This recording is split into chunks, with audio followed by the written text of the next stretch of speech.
আগের পোস্টারগুলোতে আওয়ামী লীগের নেতাদের নাম দিয়া ভরা থাকতো, এখন ইতিমধ্যে বিএনপির নেতাদের নাম দিয়া পোস্টার ভরা শুরু হয়ে গেছে।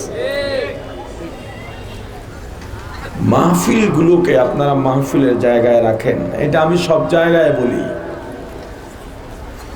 মসজিদকে মসজিদের জায়গায় রাখেন। আপনার এলাকার একজন নেতা আসছে, ধনাঢ্য ব্যক্তি আসছে, টাকাওয়ালা প্রবাসী আসছে, আপনি মেম্বরের পাশে ইমামকে বসে তাকে দাঁড় করাই দিলেন দুই কথা বলার জন্য। এমন ব্যক্তিদের মসজিদে কি বলার থাকতে পারে আমাকে বলেন? এমন ব্যক্তিদের মসজিদে কি বলার থাকতে পারে? মসজিদে কথা বলবে খতিব, উন্নয়ন বিষয়ক কথা হলে কথা বলবে কমিটি, এর বাইরে নয়।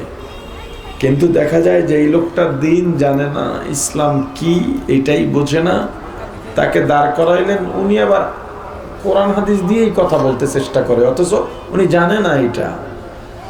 10টা কথা বললে 10টাই ভুল হয়। কথা বলেন। এই মাহফিলগুলোকে মাহফিলের জায়গায় রাখা।